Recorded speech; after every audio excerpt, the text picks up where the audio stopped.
Lagos pulsed beneath him like a living organism, chaotic traffic, flashing billboards, and a horizon bruised gold by the dying sun. From the 20th floor of his Victoria Island penthouse, Kale Olama watched it all like a king trapped in his own tower. At 42, he had conquered industries, built tech empires, and become a legend in Nigerian business circles. Olama Holdings, his brainchild, was a conglomerate of power and precision, and Kale, its enigmatic CEO, was the machine that kept it running. But despite his public image, the sharp suits, the prestigious awards, the respect of politicians and investors, Kale bore a secret. One so private it was whispered only in hospital rooms and therapy chairs. He could not touch women. Emotionally, physically, intimacy was a battlefield his body refused to cross. His skin would rebel. His lungs would tighten. He had collapsed before, literally. He had tried doctors from Lagos to Geneva, hypnosis, pills, even retreats in the hills of Obudu. Nothing worked. Relationships? They ended in confusion, disgust, or pity. Over time, Kale stopped trying. He turned inward, retreating into spreadsheets and strategy meetings. His world was clean, predictable, isolated. He wore gloves. He shook no hands. His female employees learned quickly Mr. Olama was not to be touched. Then she arrived, unannounced. Not a stranger. His mother, Chief Adora Olama, regal in emerald lace and yell, stood tall in his living room, arms crossed. "I'll be 65 in 2 months, Kale," she said without preamble, "and you've given me nothing to celebrate. No wife, no children, just work and shadows." Kale rubbed his temple. "Mother, not again." "Yes, again. This time I'm done waiting," she snapped, placing a thick white envelope on the table. "Pick a wife from this list, or I will." Kale chuckled dry, empty. "You want to choose for me? If I must, at least I'll know she can dance at my birthday." As she walked out, the silence returned. Kale stared at the envelope like it might detonate. He thought he buried the dream of love long ago, but now it clawed its way back, in his mother's voice, in her expectations. He needed a solution. Fast. One that didn't require the one thing he feared most: real closeness. The same night, far beneath Kale's glass fortress, a different life moved in shadows. Amara Dyke, 28, tightened the straps of her faded cleaning apron and dipped her mop back into the bucket. She moved through the polished hallways of Olama Tower with practiced efficiency. Most of the corporate staff had gone home, their perfume trails and loud conversations fading into silence. The night shift was hers, as always. Once Amara had dreamed of becoming a broadcast journalist. She had graduated with honors in mass communication from the University of Nsukka. Her voice was trained, her diction sharp. But Lagos didn't care for dreams. Rejections piled up. Her mother's health began to fail. Kidneys weakening, bills rising.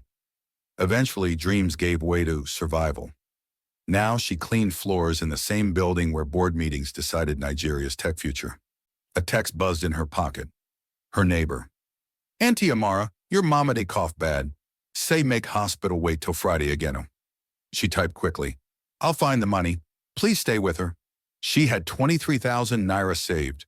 The bill was nearly 250,000 naira. She sighed and resumed mopping the marble near the executive wing.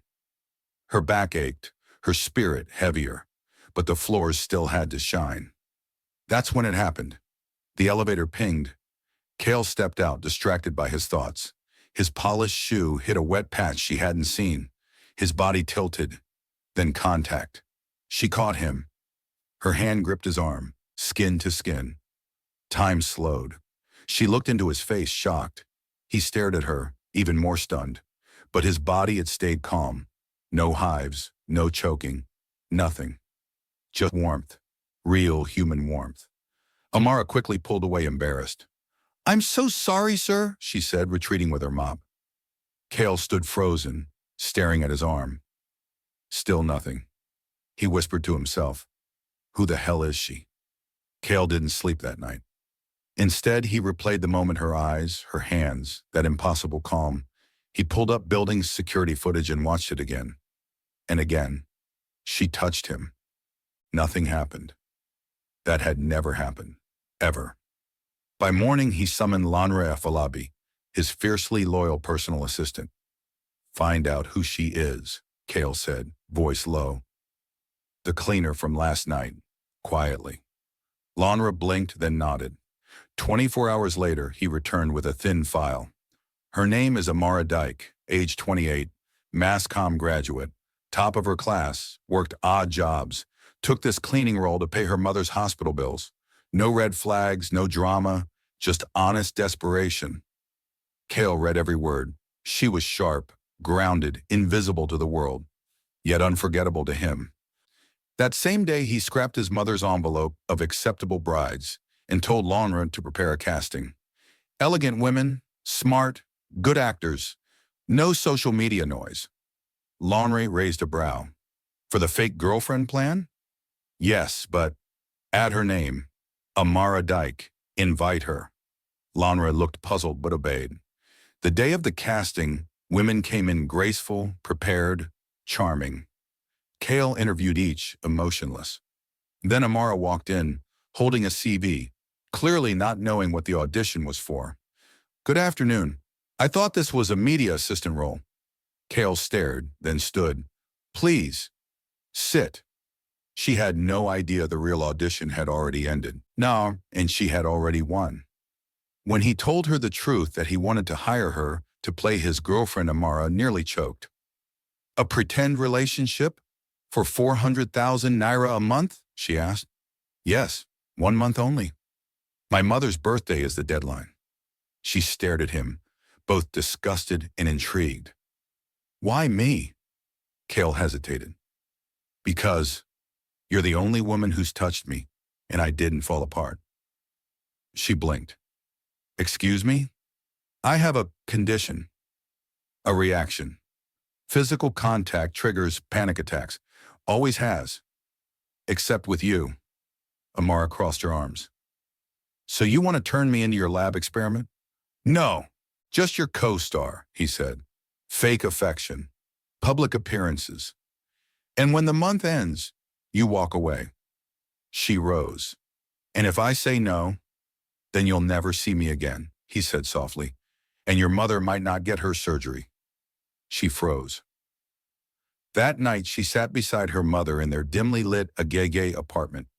The machine beeped quietly. The hospital deadline loomed. She picked up her phone, took a breath, and whispered, just 1 month, not forever. Then she dialed Lanra. I accept. The day Amara moved into Kale's Banana Island mansion, the sky over Lagos was still and gray, as if the city itself was holding its breath. She arrived with a single worn handbag, no designer luggage, no entourage, just hope stitched between folds of fear. Kale met her at the gate. His frame was stiff, his expression unreadable. Lanra showed you to your room? He asked. Yes. First door upstairs. Mine is down the hall. Please, don't confuse the doors. I wasn't planning to, she replied, her tone clipped. He noticed the tiny bag in her hand. That's all you brought? It's all I own. He looked away uncomfortable, then reached into his coat pocket and handed her a white envelope. 400,000 naira. As agreed.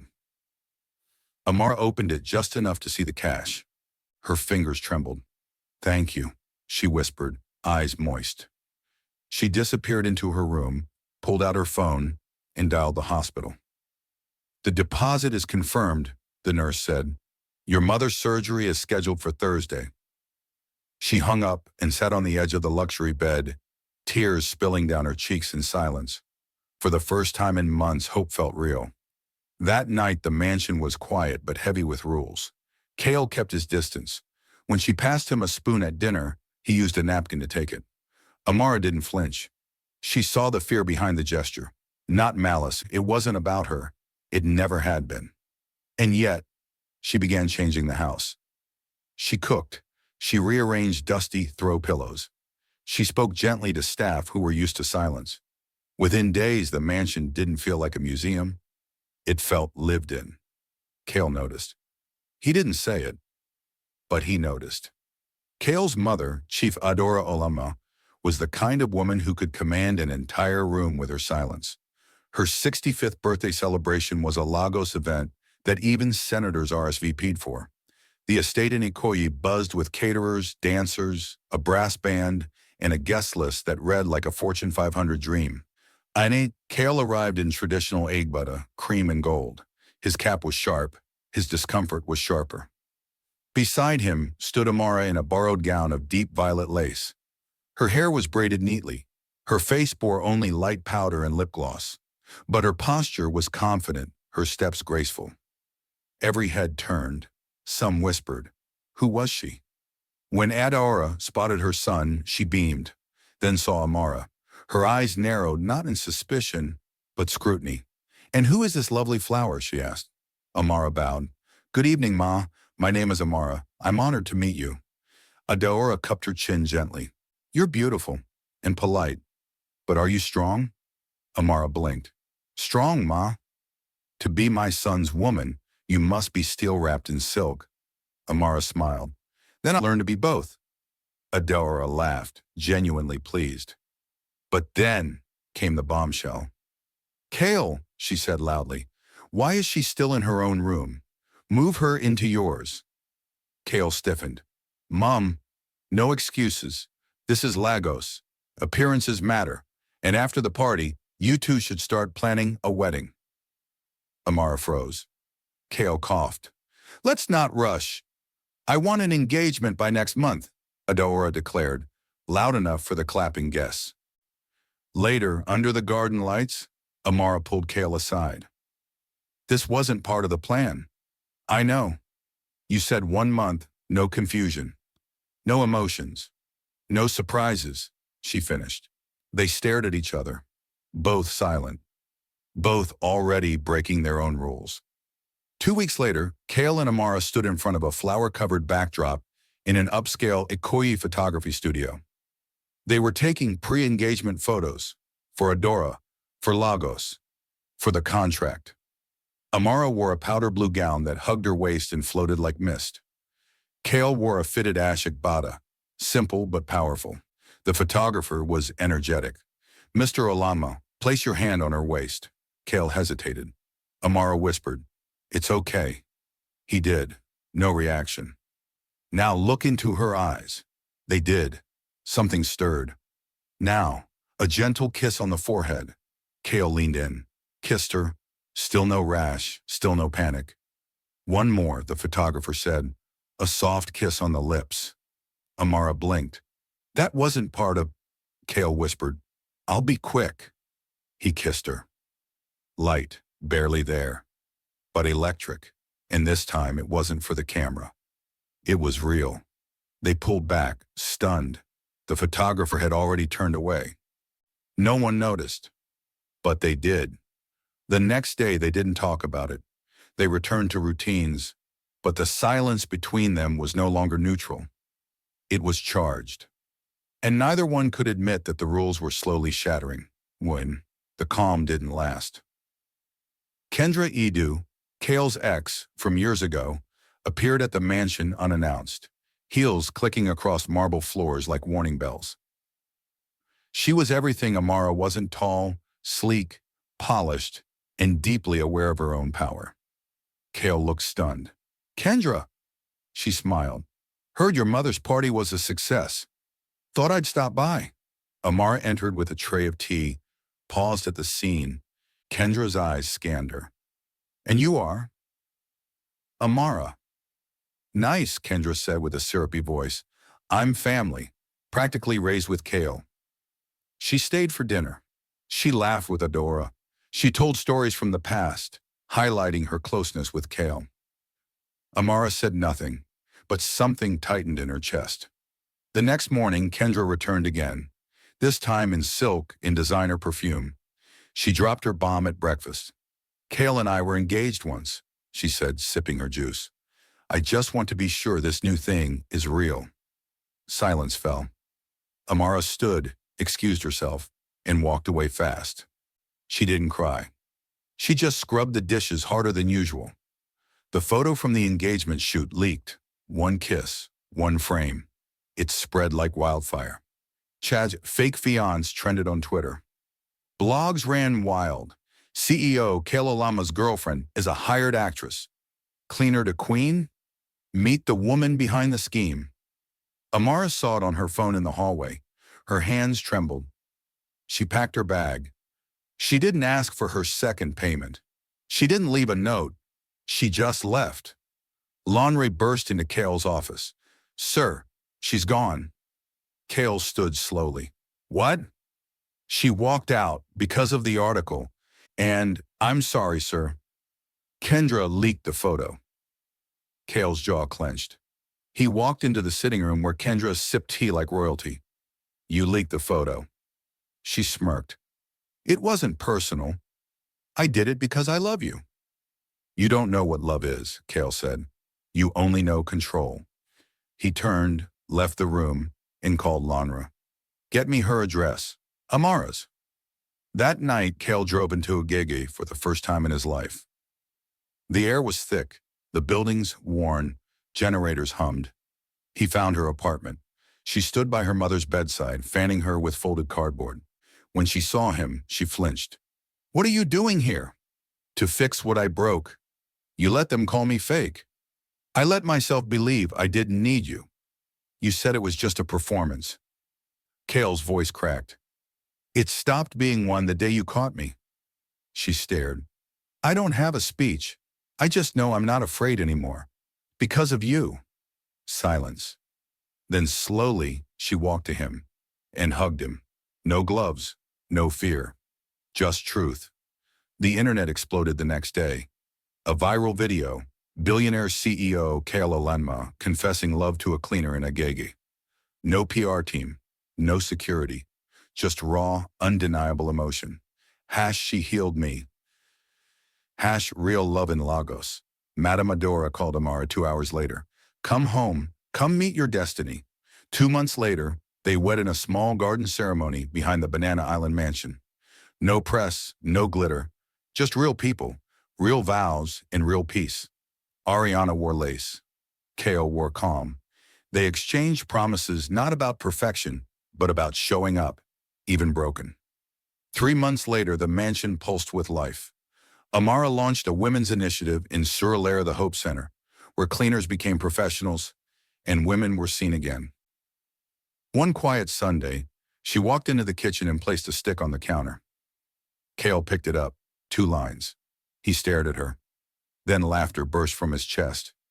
Adaora danced into the kitchen with a wrapper half tied. "My grandchild is coming!" Later that night, they sat on the balcony, arms wrapped around each other. "You turned a contract into a home," she whispered. "No," Kale said. "You turned fear into faith." They kissed under the Lagos sky. And this time there were no rules, only love. What's your take? Did Beneath the Lagos Sky move you? Was it just a contract or something deeper? We'd love to hear your thoughts. Drop a comment. What part of Kale and Amara's journey spoke to you the most? Share the story if you believe in second chances and unexpected love. Tag a friend who needs to read this today.